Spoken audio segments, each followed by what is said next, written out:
All right. Hello, everybody. How are you? Happy Sunday. I am Dr. Alicia with Coaching with Dr. Alicia. I just want to welcome all of you all to the Dr. Alicia Healing Haven Book Club. Looks like there's a little bit of a lag on my internet, but it doesn't matter. We're going to keep going. Today, we are going to finish up chapter 2 of how to be an adult in relationships. It's the 5 keys to mindful, very demure, very cutesy type of loving. And it's by David Risho. He is such a wonderful therapist, and he's been practicing, look like 50 years he's been practicing. And I've been practicing for 20 years. I've been a licensed therapist. It has to be 21 years now. Thank you, Joseph.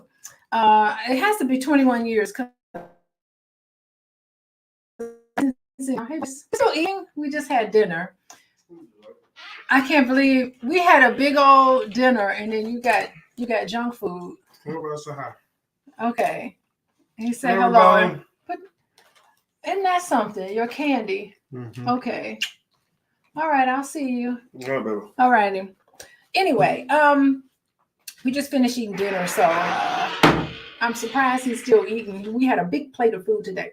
Anyway, so we're finishing up chapter 2 of this book. So that means that next week we're going to start chapter 3. And chapter 3, y'all, is all about how to find a partner. And that's going to be kind of fun. So we're going to put chapter 2 to rest. And then we'll start chapter 3 next week. I am coming in next week because I have no travel, nothing going on next week. Anyway, so we're going to start. The author of this book, he ends every chapter. So the ending of chapter 1 and the ending of chapter 2, he puts into place practices, things that you can do to help heal, and things that you can do to help you learn how to interact with individuals in a way that's healthy. And I think that's the whole point of this series. He recommends, although he didn't come out and say it, but he recommends that you start a journal. As you go through this book, he recommends that you have a journal and that you go through certain steps and processes in your journal. So today, what we're going to do to close up chapter 2, I'm going to go over all of the different activities, journal activities that the author recommends that we need to do to develop yourself. So I say, everybody, get your journal out. And we went over this, half of this. We went over a couple of the activities last week. And by the way, if you want to view some of the previous material, you can look at the show notes, and there's links to chapter 1 and chapter 2. So all of you all who are just joining and you don't have the book yet, don't worry. You can go and watch my other videos. I read from the book, but in addition to reading from the book, I also kind of break it down, and I kind of throw in my thoughts and ideas about it. And so today, what we're going to do is go through all of the practices that the author is recommending that you do in your journal. And then we will next week continue with chapter 3. So I want to say hello to everybody. Hi, Ronald. How you doing? Good evening to you. Hello, Joseph. It is a nice book. Hi, Rhonda. Rhonda was in here early. Maya. Hello, Maya. How you doing? Maya Bowen. Nice to see everybody in here.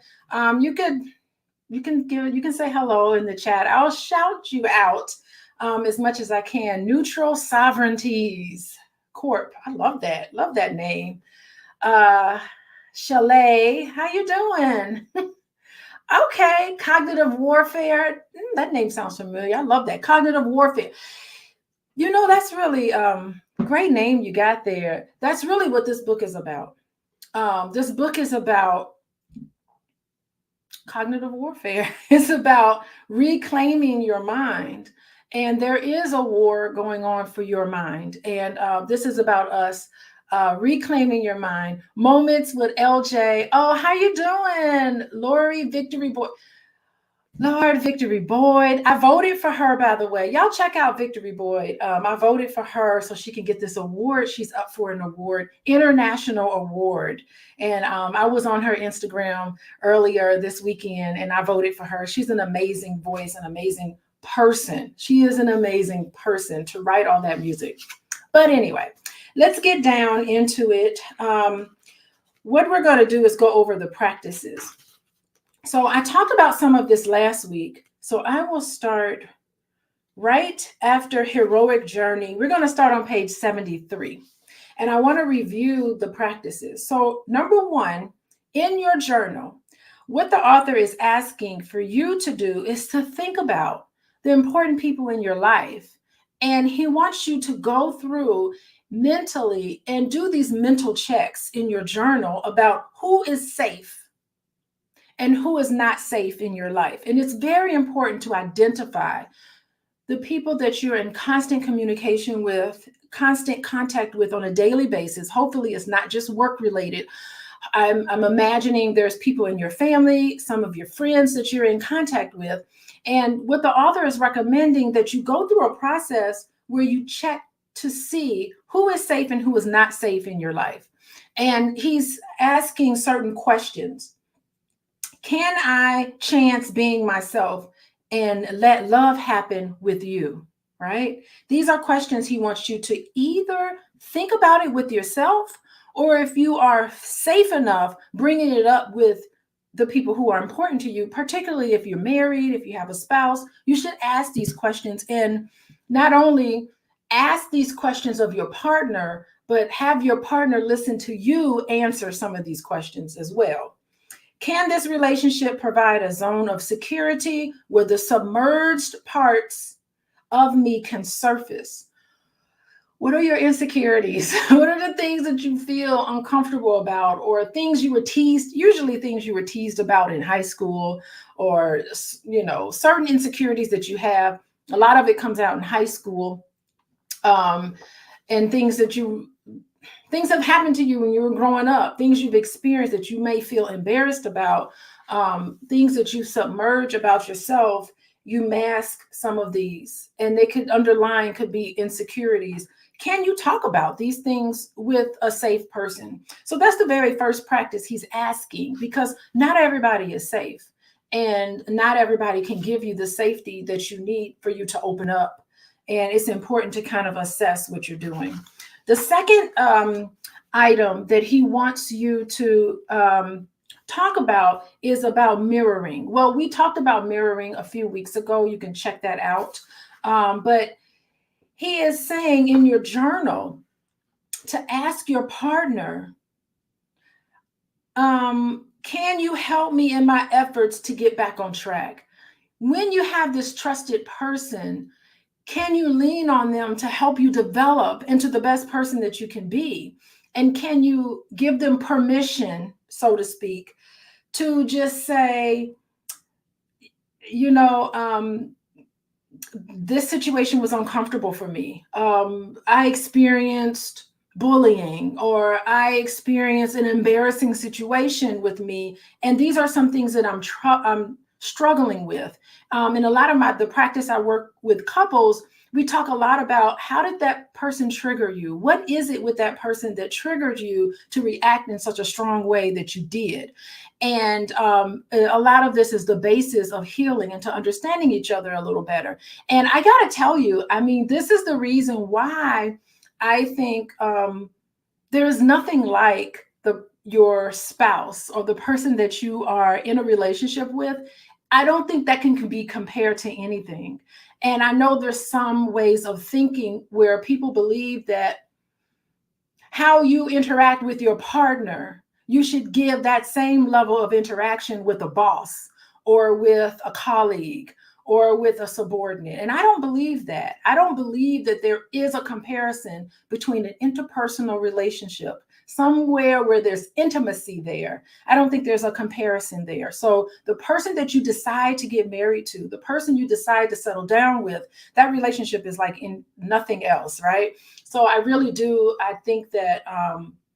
I really do think that that relationship is unique. And this is why having these conversations, do I sometimes trigger you into feeling something I couldn't bear to feel so that you can help me identify it and then hold it with me? You don't have that level of intimacy with anybody else, right? So that's sort of my thinking there. Okay, the next thing or challenge, I call them challenges or exercises that he recommends that we do. The third one is adult seeking. And with this, he's saying that um, sometimes we come into a relationship or we come into a situation where we're just kind of lacking. You know, there's certain qualities or needs that we want to get fulfilled. And no matter what happens, no matter where it comes from, we always seem to feel a little empty. So he's saying, you know, if you are, if you fear loneliness, if that's the fear deep down inside that you're going to be lonely, you know, why would you get married? There's a bottomless pit that comes along with that. So he wants you to be able to think about this in your journals. Can I receive a moderate amount of attention and be happy with it? Because it's unrealistic to think that somebody can just shower you with attention forever, right? So, but it's important to set aside special time for attention and for allowance and for all of the things that you need in a healthy relationship. But at some point, you're going to have to fill it up yourself. So he's asking you the second thing to do that. The third task is to do that. The next challenge that he gives people is you have to face certain options in yourself. So what he wants you to do in your journal is to think about how are you progressing in certain scenarios? Are you acting as an unmirrored inner child in all of the ways in which it possesses you? So what, in my mind, how I like to think of it is, do you respond in a way where you're responding as a hurt person, a hurt little child, or are you responding to life in a way where your pain has been processed? Okay, so that's how I like to see it. Is it the hurt child talking or is it the adult talking? An adult means no matter what pain you went through or whatever happens to you, you've processed it and you can go forward in life as an adult, right? So here's his challenge. You write this in your journal. Do you seek relationships that mirror and build trust? Okay, that's the healthy adult.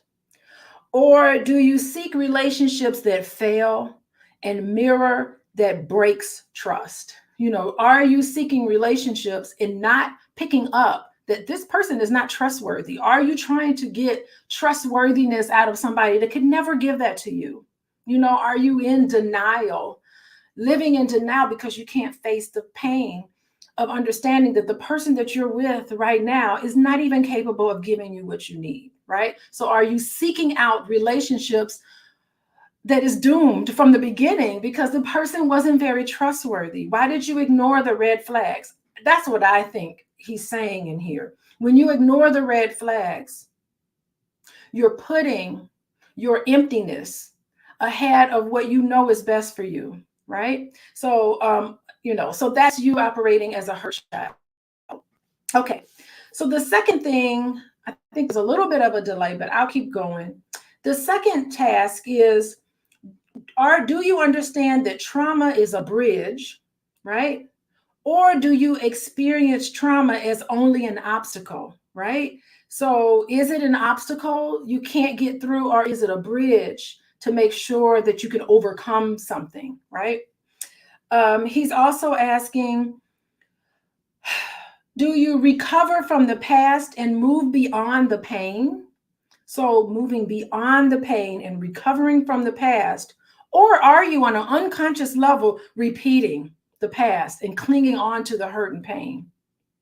So he's asking you to write these down. Ooh, it takes a lot of honesty to get to this point, to be able to honestly answer these questions about you and your relationships. In your relationships, how does this fit your experiences?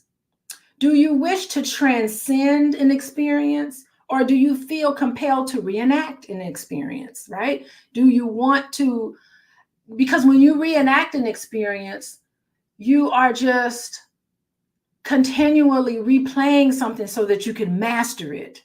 Not by dealing with the pain, but by looking ahead and saying, I want to try to master this.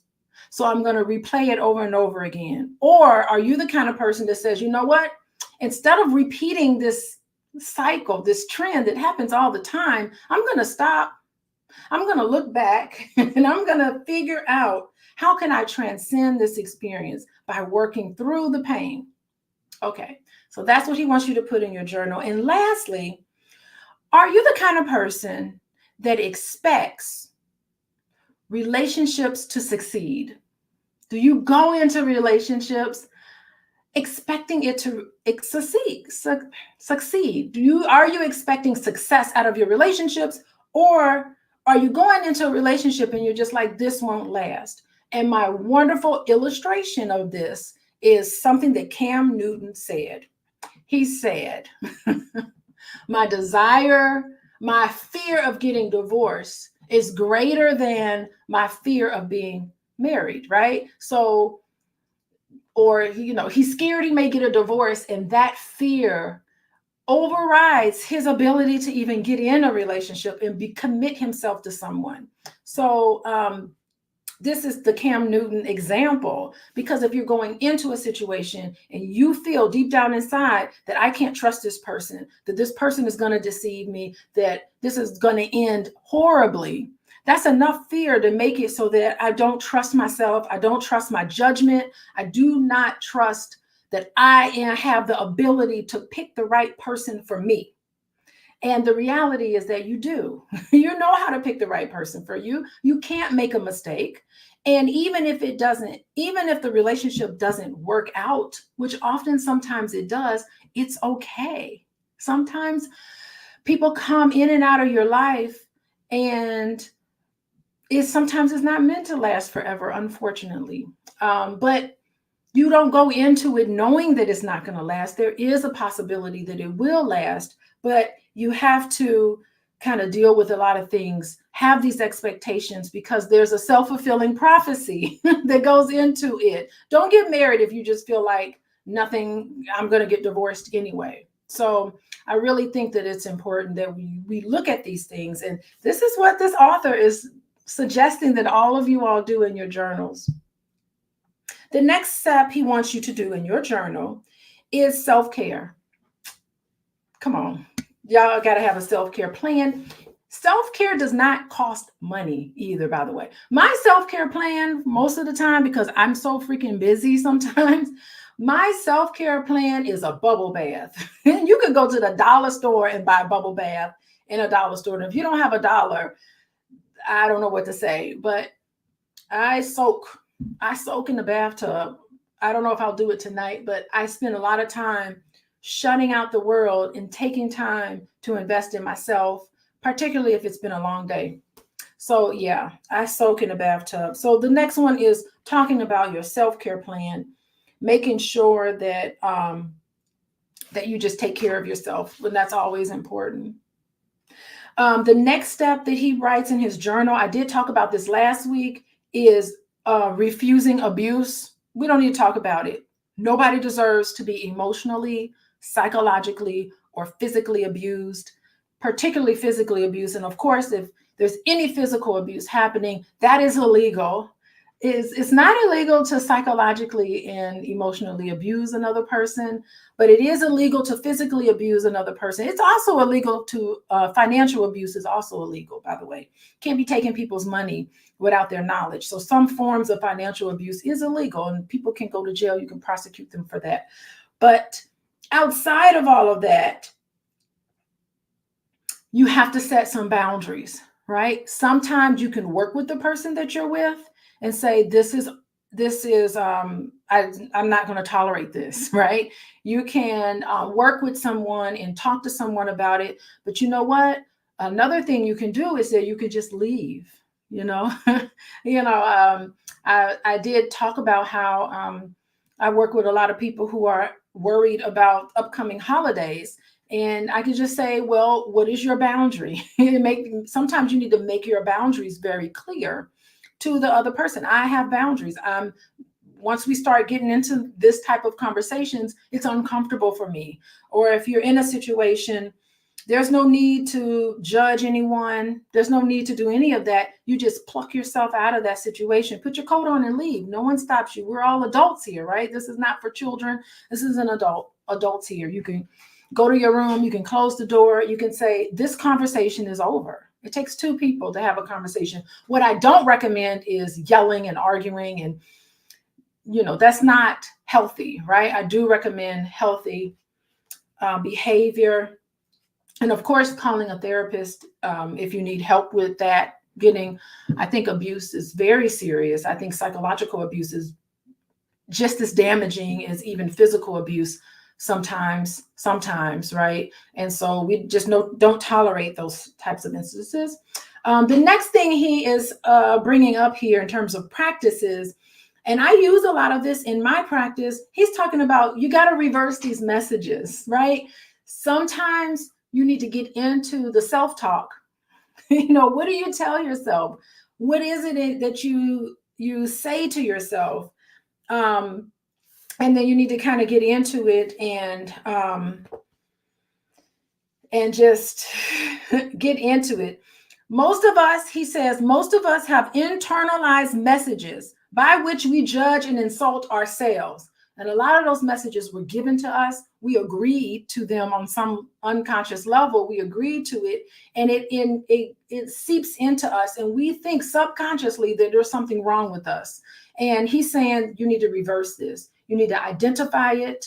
You need to be able to, I like to, in my practice, point to who told you these things. This person lied to you, because I know, as well as all therapists I talk to, I know that the basic goodness is the core of all of our being. Even the people we label narcissistic, the people we label as toxic, I understand, even as a therapist, that is a hurt child, that sometimes we operate from a place of pain and hurt. And it could be, I can't pay attention to you empathizing with you. I can't pay attention to having even sympathy for you because I never received it, right? So I do believe in the basic goodness. And I love this part of the book because he talks about how love is all around us. It all depends on what you pay attention to. And I'm going to pause a little bit here because there's some thoughts coming up for me. There's so many of us who believe that we live in a dangerous world. How many of you guys believe that? Keaton, do you believe it? I see you, Keaton. How many of us believe that we live in a world that's dangerous? How many of you think, oh, we live in such a dangerous world? How many of you all don't believe that, right? Ask yourself. Some people believe that all relationships are about control. Some people believe that as soon as I step my foot outside my house, I'm in a war zone, right? Some people really have these beliefs, and I kind of question people like Ronald. Yes, we believe that the world is dangerous. Well, you know what? It doesn't have to be. It does not have to be. I believe we live in the world of sex. Yes, okay, Keaton, I believe I live in the world of sex. Yes. So here's the thing. Here's the thing. The world that we live in is up to our choosing.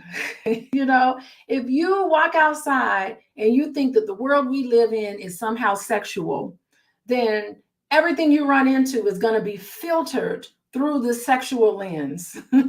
Keaton. If you believe, like I think maybe Ronald is saying, that we live in the world that's dangerous, then everywhere you go, you're going to find and seek out danger. It really is a self-fulfilling prophecy. you can reverse this message of fear, right? I believe we live in the world of peace. Like Kevin is saying. Kevin is saying, okay, blessings, peace, and prosperity. Maybe that's how I see the world. I see the world as blessings. I see the world as peaceful. I see the world as prosperous. I'm with Kevin. That's how I choose to see the world. And I guarantee you, I've said this to people, and I know people really, look at me like I'm crazy. But, I have said to people, I've never been in a fight. Never. I've talked to people about it. I was talking to my husband about it. I've not one time has anyone ever punched me. No one has ever, I've never gotten into a physical fight with anybody. I am 50 years old. I turned 50 this year. I have never in my life been in a fight because fighting is not my world. But I know people who see fighting as their world and they fight all the time. I've never been in a physical fight. Yeah, so Irma brings up a good point. The children who were victims of school shootings thought the world was a safe place. The world still is a safe place. Like, think of it now. We are way more safe than we've ever been in the entire history of this world. The history of this world. We are safer now than we've ever been. That's a fact, by the way. We are not only are we safer right now than we've ever been in the whole history of the world, but we're also live longer. We live healthier. The way we live right now, if we lived like this hundreds of years ago, I don't even think the most prestigious people lived as good as what we live now. And even think about poverty. Poverty in this country is nothing like poverty in a third world country. If y'all been to a third world country, poverty here is nothing. Most people in third world countries or developing nations, their poverty is they don't have lights and running water. Most people who would consider to be poor, they got cell phones. So it's all relative. It's all relative to who you compare yourself to. But the reality is, and y'all can look it up, we are safer now than we've ever been in our entire life, and we need to appreciate that. So our world is safe. But it's what you see it, and there's ways to reverse it. You can meditate. Love is all around us. I love this quote on the bottom of page 77. Love is all around us. I encourage all of you guys to y'all get this song called Love Surrounds You. It's by a group called Bird Tribe. Y'all get that book, get that song.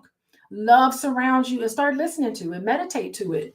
And love will surround you. It will happen. You can program yourself and you can reverse these messages. And I'm saying that because that's the way I live. I live that way. A little bit of a delay here, but that's okay. We're going to keep going. Love surrounds you. Get that song, download that song, Love Surrounds You by Bird Tribe. Get them people they download credit, okay? Because that's a beautiful song. Okay, so next he talks about, after reversing the messages, allowing both sides. Yeah, so the next piece that he wants you to do in your workbook or your journal is to allow both sides. I really like this because this is almost like, how many of you guys are familiar with the Hermetic principles? How many of y'all familiar with the Hermetic principles? Y'all can get a PDF, just do a basic internet search, download the Hermetic principles, and y'all read it. It's not a very long document. I do recommend that you read it. It is how the world works. Thank you, Maya. God is love and he is omnipresent. Yes. And I love the God in you, Maya, and all of you all. So that's what it is. There's a God force in us. If I got to talk about God on a Sunday, but there's a God force in us. And that's what I'm talking about. Tapping into that. Thank you, Maya. That was golden. So the Hermetic principle, one of the Hermetic principles is that what goes up is going to come down. What goes left is always going to go right. What comes around is always going to go around. These are the Hermetic principles. It is the foundation of how the world works. So if you want to know how the world works, get the Hermetic principles. And he is talking about you're going to have painful experiences. You're going to also have joyous experiences.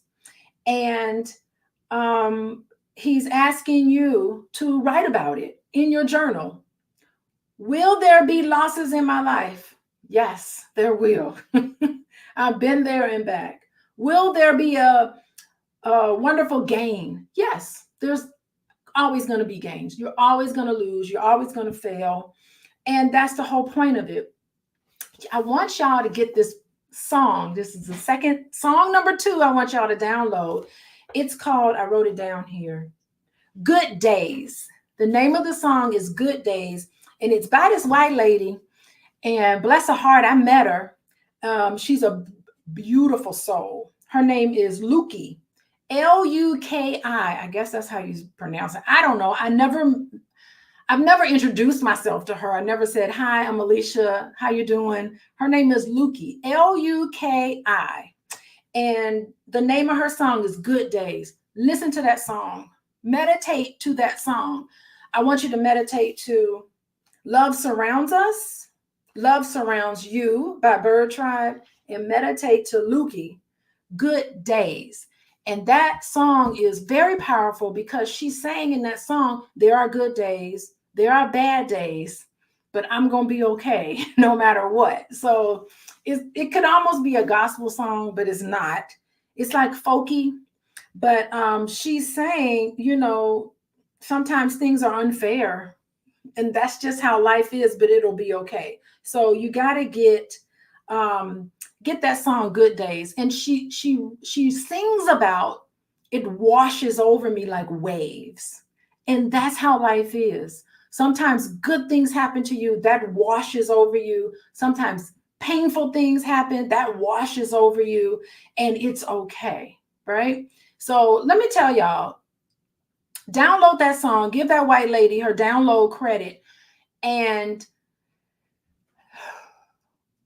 the conversations that we're having right now in this moment transcends race, okay? Because this white lady she's writing about our science, the science of Black people. I don't know if she realizes that that's what she's doing, but we have got to get back to, I really do believe that us as Black people have got to get back to who and what we really are originally. And sometimes you have to transcend race in order to get there. And so give this white lady her download credit because she is amazing. And I met her in person. I've spoken to her. I've sat with her.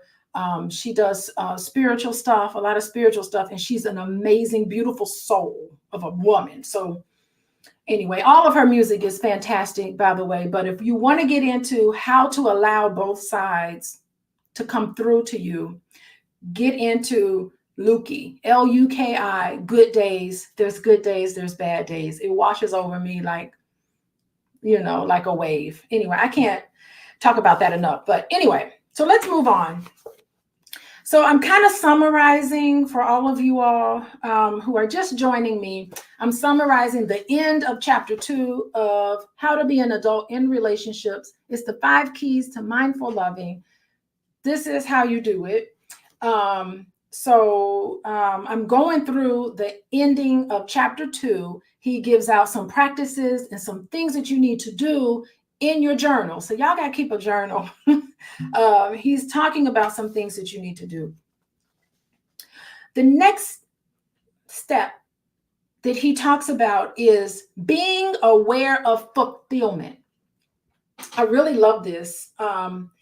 He's saying that in your journal, he wants you to list specific ways the 5 basic needs: attention, acceptance, appreciation, affection, and allowing.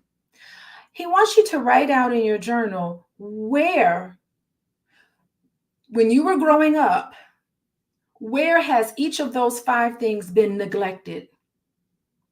Where has each of those 5 things, when you have been growing up, has been fulfilled? So, did you get the attention you felt like you needed when you were a child? Sometimes you do, sometimes you don't. Okay, sometimes it's different for everybody. Everybody has a specific level of attention. But do you feel like the adults who raised you, who were around you growing up, did they give you the attention that you felt like you needed? Yes, no, write about it in your journal. Did you feel accepted? Did you feel accepted, or did you feel like people were judging you? Did you feel appreciated, or did you feel unappreciated? Growing up, did people appreciate you, right? Did you get affection? Did your mama hug you? Did your daddy hug you? Did you get hugs and kisses when you were growing up? Or do you feel like it was unfulfilled in some way? And were you allowed to be and to say and to think and to feel everything that came to you? Or were you often shut down? So write that in your journal and write about that. And he wants you to say, once you write this down, since these 5 needs are also central qualities of love and support, list what you have been looking for in adult relationships. I'm almost certain they're connected to some of the things that you feel like you're missing. Things I missed at home. I know that's Boyce and I, that's one of our favorite songs by, oh God, I can't remember who it's by, but there's a song about that. He's asking, are your most desperate needs the very ones that went unfulfilled in your childhood? Ask your partner, ask people around you, are you good at receiving and responding to their own needs? So he's challenging you to reach out to the people who are close to you and ask them, do you feel like I give you enough attention? Do you feel like I give you enough acceptance? Do you feel like I give you enough appreciation, affection? And do I allow you to be who and what you are? If you have an honest conversation with the people around you about how you're doing, it's so important that you don't shut them down. Don't argue with them. Don't go, I don't know what you talk about. Don't get offended. Just be mindful and write it down. List what it is. No arguing. And I really do. I have a prediction. Here's my prediction. My prediction is that all of the things that all of the things that you felt like you did not receive when you were a child, I'm interested to see where in your current life do you feel like people think that you aren't giving them what they need, right? Some people say, I feel like my parent didn't give me the attention that I feel like I needed as a child. So I want to make sure that when I have children, I want to be able to give them the attention. That's always no. But on the other hand, there are some people who feel like because maybe they didn't receive acceptance when they were growing up. Sometimes they can't give acceptance to other people. So maybe if they felt judged as a child growing up, they can fast forward when they're an adult interacting with their own children, that maybe perhaps their own children feel judged because you grew up being judged. I don't know. I just really think that it is an enlightening experience. This particular exercise, I absolutely love it. And as a matter of fact, I think I may steal this exercise because I may actually use this in an upcoming retreat. I'm thinking about, I have a team of people. I have a new team of people. I had an old team, but now I have another group of people that I'm working with. I'm thinking about doing a retreat about this. So I may do a retreat surrounding some of these things, but it's in the works. And y'all, planning retreats and planning things like the All Black National Convention and stuff like that, it takes a lot of work. So hats off to anybody who even attempts to put stuff like this together. It takes a lot of work, a lot of effort, a lot of money, a lot of resources to put these things together. Anyway, all right. So being aware of fulfillment. Oh, yes. Okay. Irma wants me to repeat. In this book on page 79, list specific ways that these needs were fulfilled or neglected. It was attention, acceptance, appreciation, affection, and allowing. And I talk about that in chapter 1. So you can go back to the videos in chapter 1 and I go into what they all look like. But you kind of know what attention means. Like, the people give you attention, or are they always on their phone, or always, half listening to you? So yeah, so you can use those. Okay, what is this? Yeah, okay, moments must have played moments. You must have planned something in your life. Planning events take a lot of work. It's a little overwhelming, I ain't gonna lie. But the thing is that I have this like desire to do retreats, and every time I try to get rid of it, the idea just keeps sticking into my head. So I feel like I have no choice but to do it. But it takes a lot of work. Anyway, Keaton over here talks about giving all his attention. I'll give you all my attention. Look at Keaton over here. Keaton is a lover boy. Was Keaton the one that talked about? Wait, it wasn't Keaton. Who talked about I see sex everywhere? Was that Keaton? I can't remember. Anyway, look at Keaton. That's good. Okay. Okay. All right. Moving along.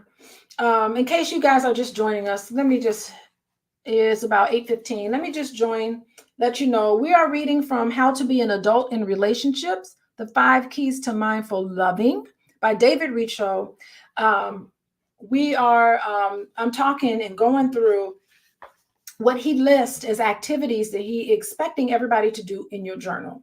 So he's listing a bunch of activities, and we just have 1, 2, 3, 4 more left, okay, for today. Okay, the next thing he wants you to do in your journal is to think about where you have holes, finding the holes. So I don't know. I like this because I play a lot of bid whiz. I'm from Gary, Indiana. So you can't be from Gary and not know how to play bid whiz. I grew up, my family plays bid whiz. My cousins, they play bid whiz. They've won like bid whiz tournaments and stuff. So they're really good. I don't like playing with them because they're too good. No one can beat them. But when you play bid, y'all ever play bid whiz? When you play bid, you have to actually bid how many books you can make past 6 in your hand, right? And you have a partner, right? So hopefully your partner, once you win the bid, hopefully your partner has your holes, right? You play all big and bad, and then if you win the bid, then you have to deliver. So that means and there's a kitty in there that helps you out. So you can pull the kitty up. So you have an advantage going in playing bid if you win the bid, but you also need to rely on your partner. Bid whiz is like spades, moments with LJ. Bid whiz is kind of like spades, but it's like spades, but way more interesting to me. So it's saying that you have a hand, you also have a kitty to help you out. So you got helpers along the way to help you get your bid, but ultimately you're going to need your partner to come through for you, right? But sometimes you have holes and sometimes your partner can't help you, right? So that's what I think of when I think of finding the holes. So this is a metaphor for finding the holes of what's going on with you, right? This is what the author is saying. It is painful for us to find ourselves fully. We avoid the holes that were left in us by disappointments of early life and adult relationships.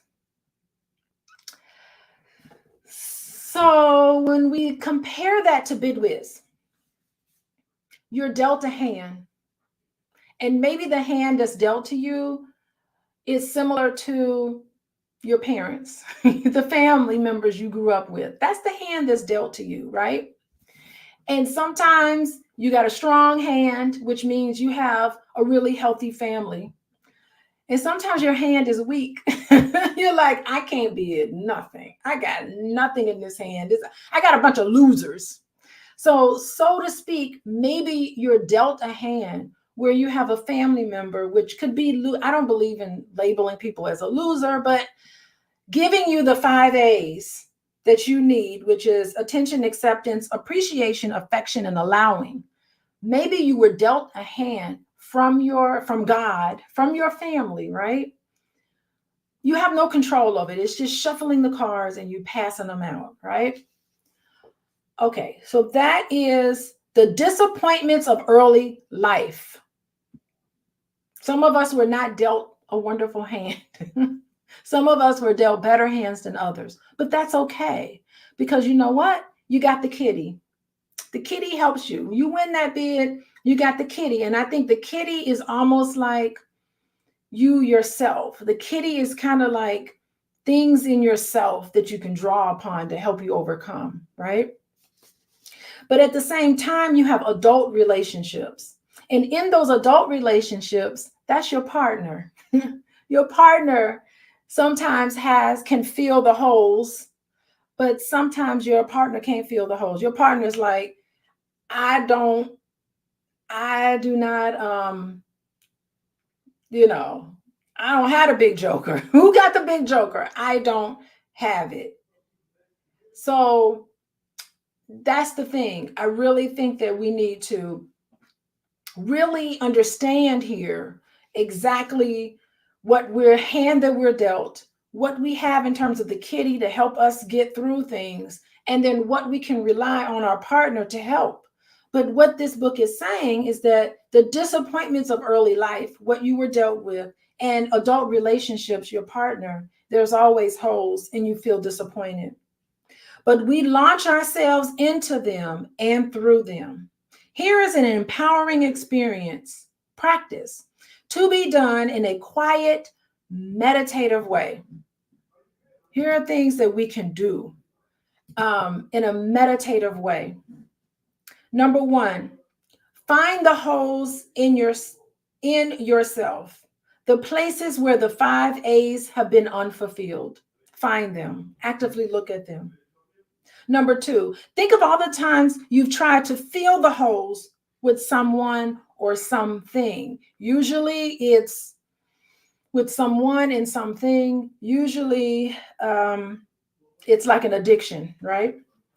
Number three, make a commitment to climb into the scary craters and sit in them on your own with no attempt to fulfill them. The only tools you bring in with you are the 5 A's, right?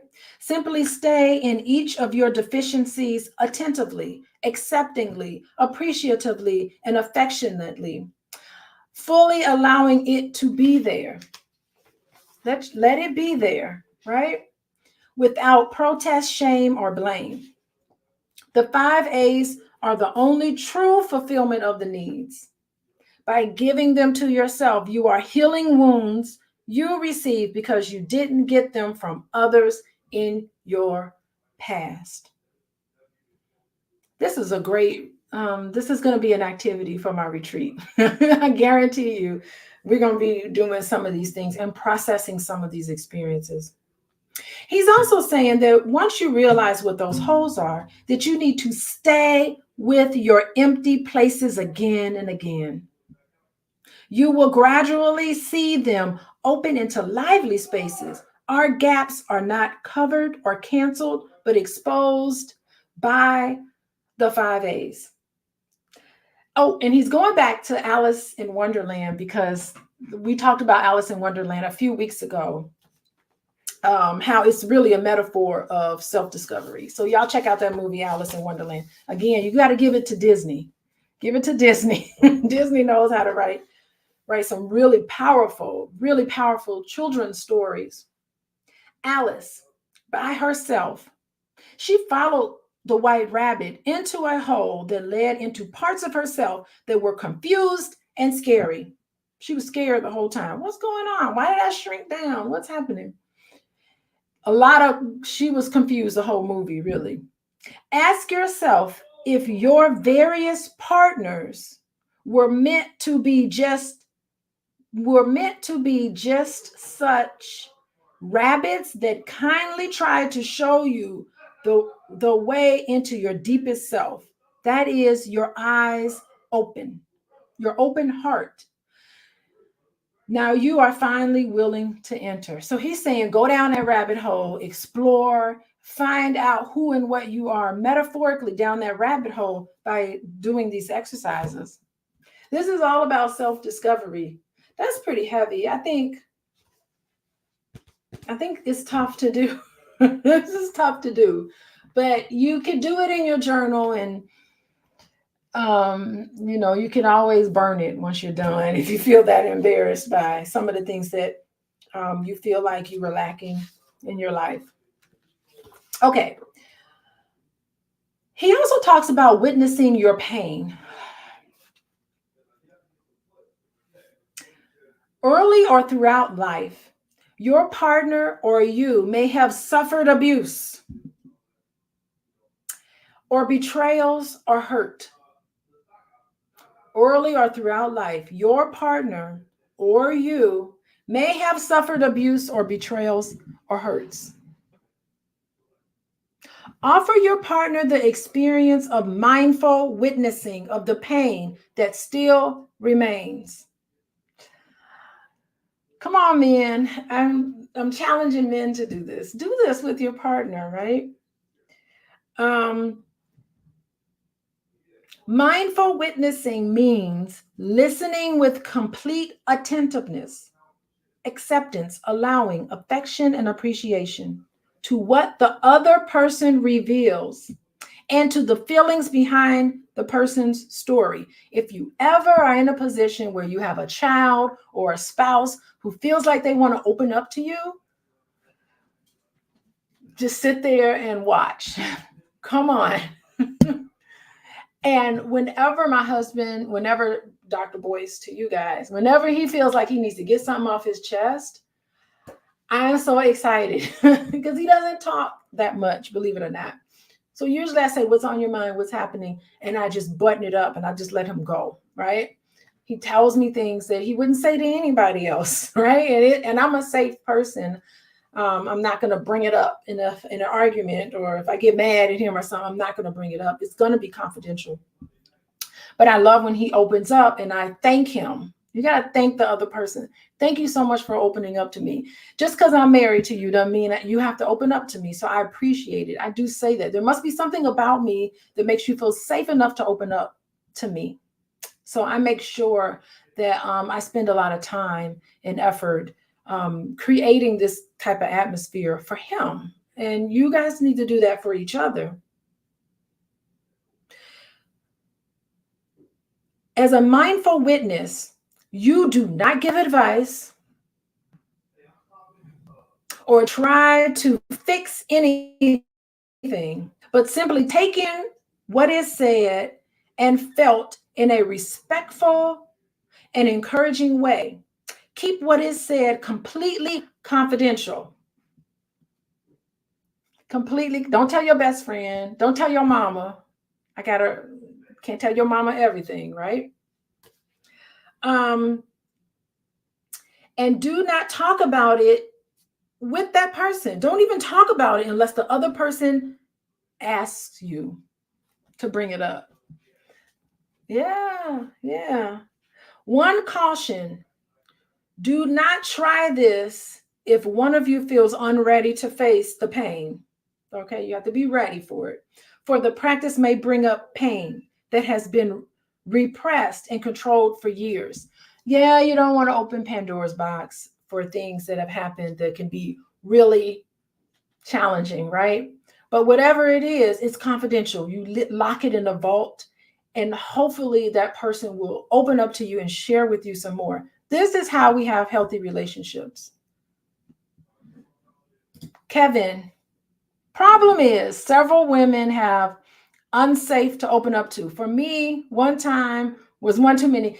Yeah, so Kevin, that's why you got to go to the first exercise, Kevin. Checking for safety. You got to check for safety. You got to check for making sure that you're with somebody who's adult enough to handle what you got talk about, right? So, Kevin, you bring up really something really wonderful. You got to check for safety. That's the very first practice he asked for. So that is a problem. And if you find someone that you're not safe with, do not open up to them, right? Work on trying to find a mate who you feel comfortable with, and not your enemy, right? Someone that you can feel safe with. Thank you, Kevin, for bringing that up. Kevin is a male name, so I guess he's a guy. And a lot of men are vigilant.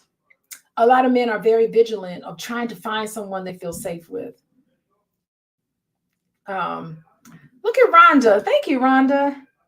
Dr. Boyce looks amazing since your marriage. Yeah, he's an amazing person on the inside. He really is. And we got to get it on the outside too. But yeah, that's my guy. He's always been Boyce as long as I've known him. So thank you for that. How do I turn that off? Okay. Um Witnessing the pain.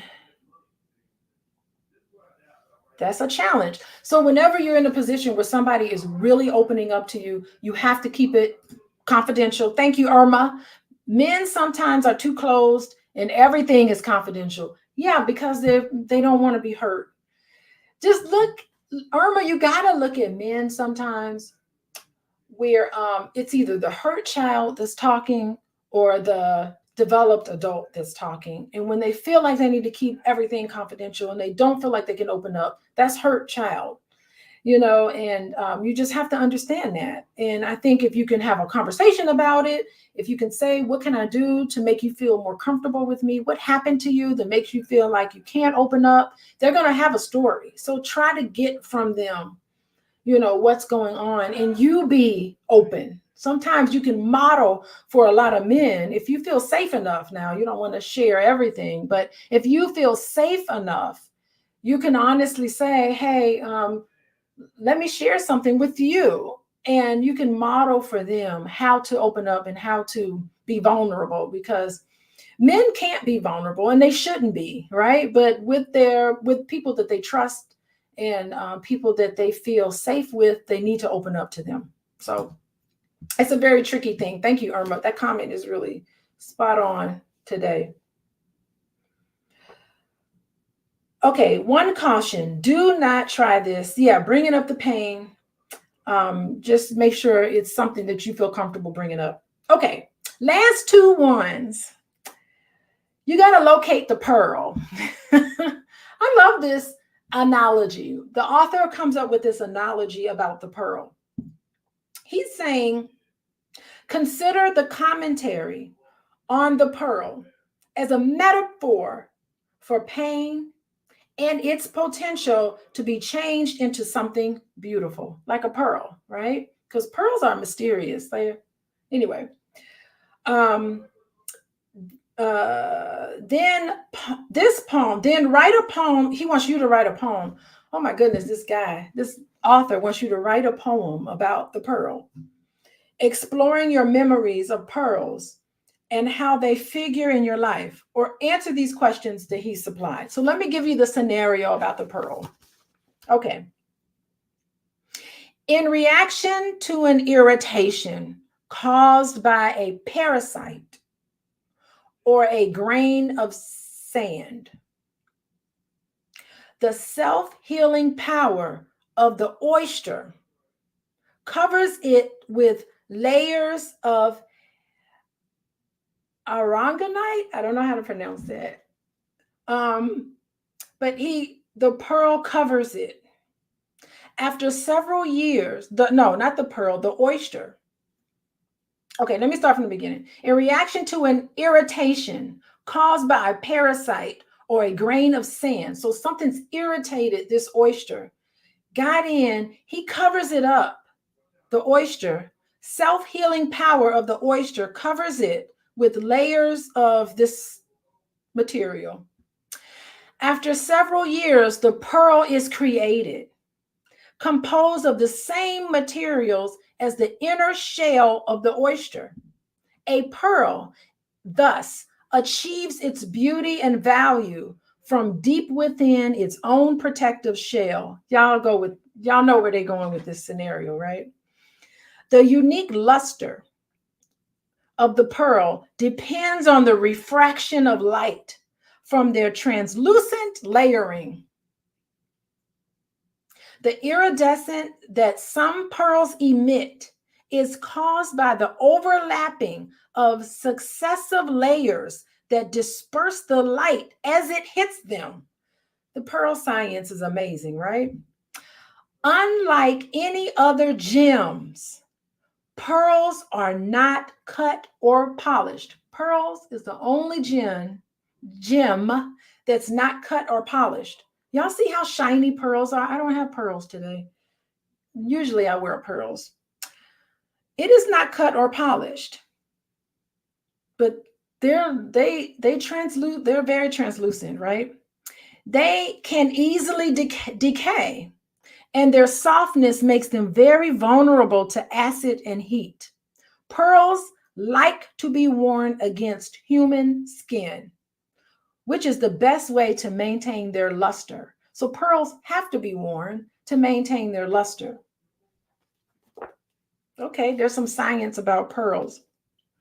There are many layers of metaphor in this description. Journal. Pull your journals out. Journal your responses to these questions.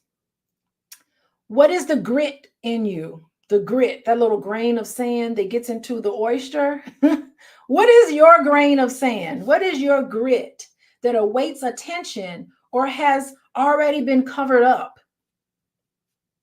Do you trust your inner resources to provide the layering that will transform grit into pearls? Yes, Ronald. That's why women love pearls. You're right. That's why women love pearls. Yes, Ronald. So when you hey, that's romance right there, Ronald. You got to give your significant other a pearl and tell the story about the pearl. They'll be all excited about that. Notice the phrase is self-healing power from deep within its own protective shell. Their softness makes them vulnerable against human skin to maintain their luster. How will they work for you? What is it that you're going to have in yourself to help you gain your luster?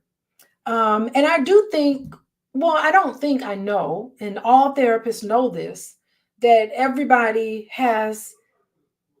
already has what it takes to turn that grain of sand into a pearl. And it's funny because that's the whole purpose of therapy is to help you find that grain of sand that's initially an irritant. It's a pain that you don't have to suffer from, but what you can do is turn it into a pearl.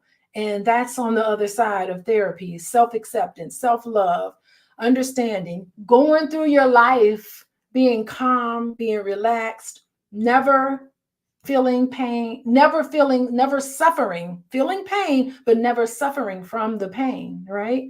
That's the whole point of therapy, being in connection with how you felt in that moment when that painful thing happened to you and connecting with that. Yes, the inner beauty. There's beauty in pain. There's strength in pain, right? And you know what the biggest thing that pain gives you? There's a birthing process. Anybody ever have a baby? I've had 3 babies. It's a birthing process, right? There's something beautiful that comes out of something painful. Let me tell you, birthing is very painful. So, but yeah, the inner, unearthing the inner beauty, I think that is spot. All right, so how y'all doing? How y'all doing, everybody? Yes, there's joy. As soon as you have a baby, the all of the chemicals, the love chemicals run through your body and you're just joyous. And sometimes, why would I have 3 children? Well, because I got amnesia and I forgot how painful it was. The joy took over. And then I have another baby and I'm like, yeah, now I remember this was painful. But anyway. Lastly, we're going to finish up chapter 2 and then we're going to go on next week. We're going to figure out how to find a partner. Y'all got to tune in to that. Rhonda said, is heaven to give birth? Girl. Oh my God. Yeah, I guess that's heaven. I could look back on it and say it's heaven, but in the moment, I just remember thinking this feels painful. Okay. Especially natural childbirth, which I had natural childbirth. It was hard. Okay. The last thing that David Richo, we're talking about for people just joining, how to be an adult in relationships, the 5 keys to mindful loving. We are going over the practices. Get your journals out. He wants you to write about this. The last thing he talks about in chapter 2 is how to grieve the past. Y'all ready for that?